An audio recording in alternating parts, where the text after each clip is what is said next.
that the OCS Kilimani Police Station do issue the accused with a P3 form, because we'll be relying on the evidence of an expert, a doctor. It is okay. You visit the OCS and ask. Most obliged, Your Lady.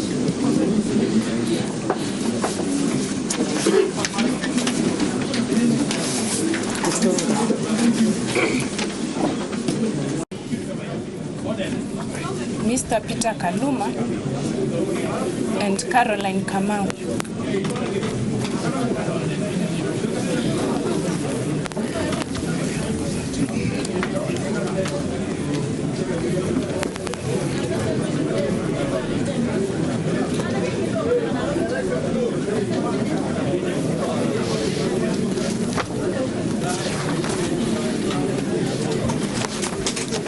I'm just reading my final orders.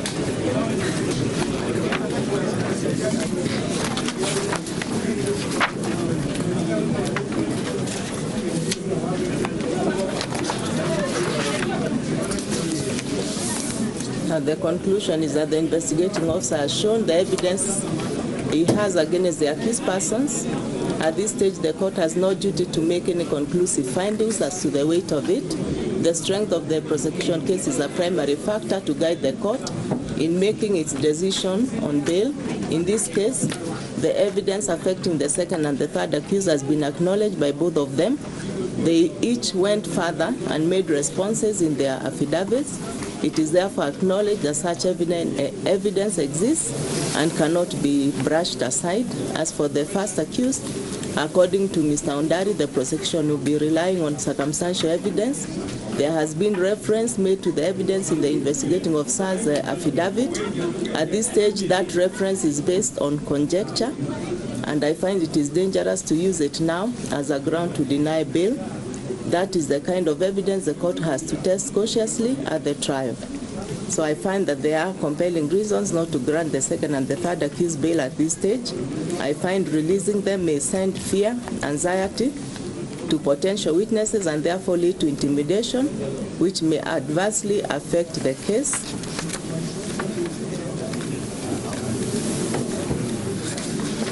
Now, the likelihood of these accused persons absconding cannot be underrated. I also find that their release is likely to disturb public order, peace, and therefore public security, especially bearing in mind the reaction of the public at the time of the arrest and also the investigations into this case. In conclusion, the court declines to grant the second and the accused person's bail. The first accused person is granted bail on the following terms. The first one, the first accused may be released upon deposit into a court of a cash bail in the sum of Kenya shillings 5 million. In addition, the first accused will provide 2 sureties of 5 million each. 3, the first accused must deposit all his travel documents, including his Kenyan, East African, and diplomatic passports, which he holds, if he has any. And then 4, the court will be at liberty to cancel his bail and bond and to remand the first accused in custody if any of the following conditions, which I hereby set as part of the terms upon which he is released, are breached. Number 1, he shall not cause an adjournment in this case. Number 2, he shall report once a month to the deputy registrar of this court. Number 3, he shall not go anywhere within 20 kilometers of Homa Bay County boundary on all sides of that county. And you tell me now whether the boundary is. Now, 4, he shall not contact or intimidate, whether directly or by proxy, any of the witnesses in this case, as per the witness statements and other documents that have been supplied by the state to the defense. 5, he shall not intimidate the parents, siblings, or other close relations of the deceased.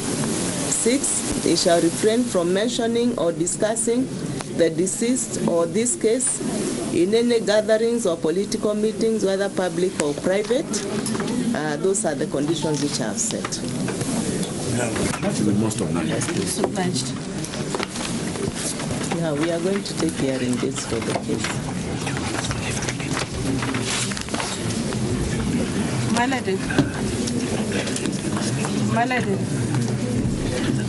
Let's take hearing dates. We wish to make an application. Can you wait to take hearing dates first? Yes, we'd like to make an application. You wait for hearing dates. We settle the hearing dates.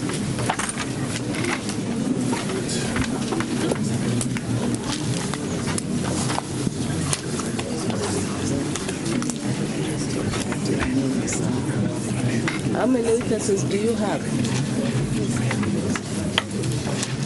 How many witnesses? Pilot will be calling 30 witnesses. So far we have statements of 24 we have given.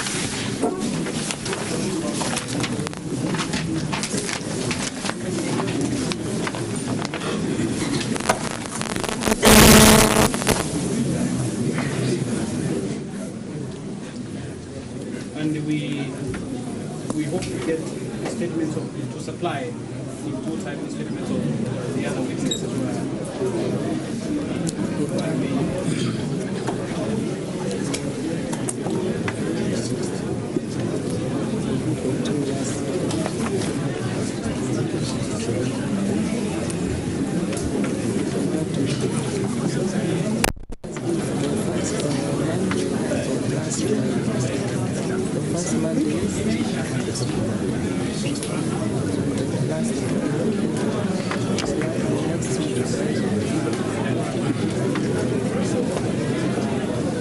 Okay, 6th to 17th of May.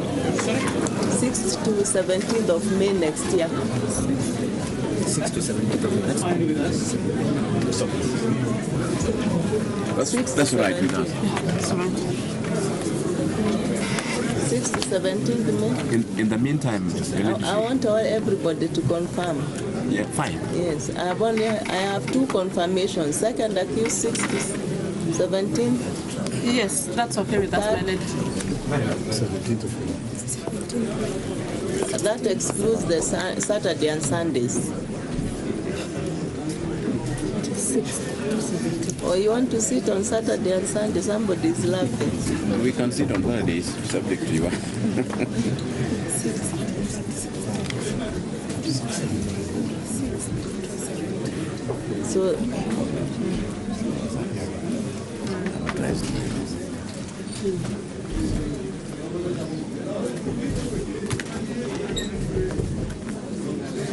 So you come for hearing on the dates that we have said, 6th to 17th of May next year.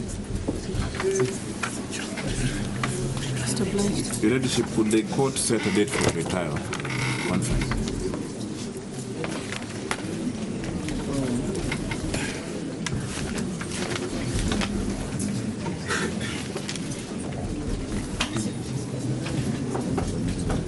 Can we agree on a pre-trial conference?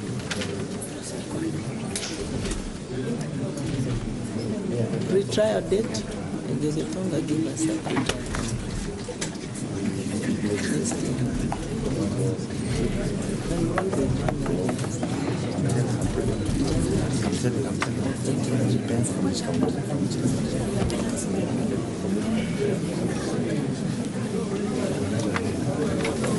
Can you take February for that?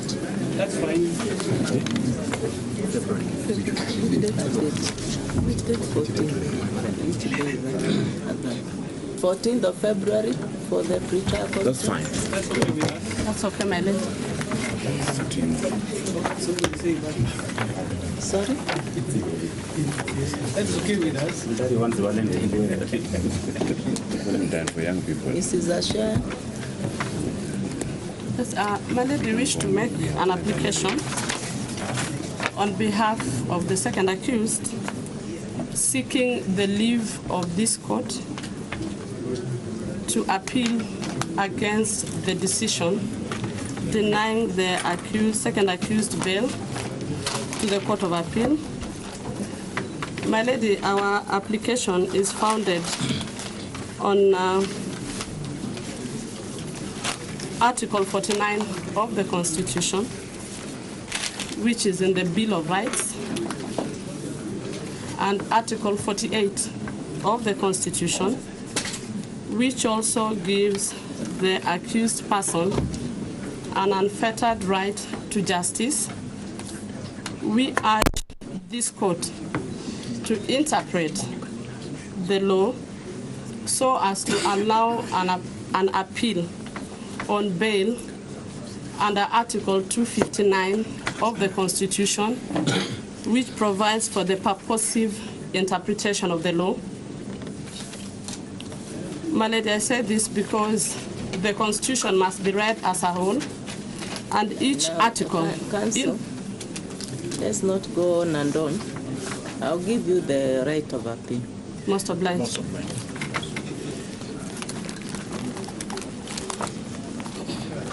I'll give to both, even the one who did not ask.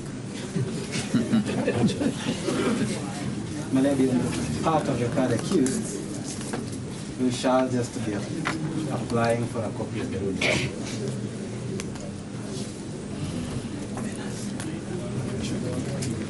A certified copy. The lady will also be requesting for a copy of the ruling.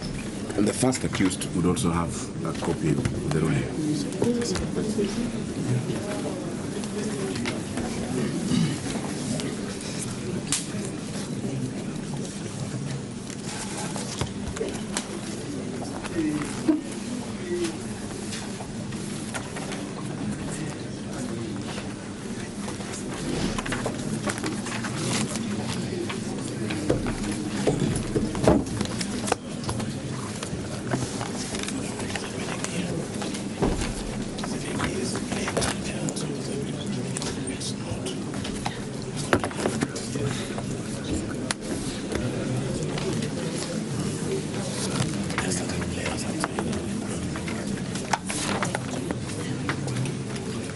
Said you can get the copies on payment of reasonable fees.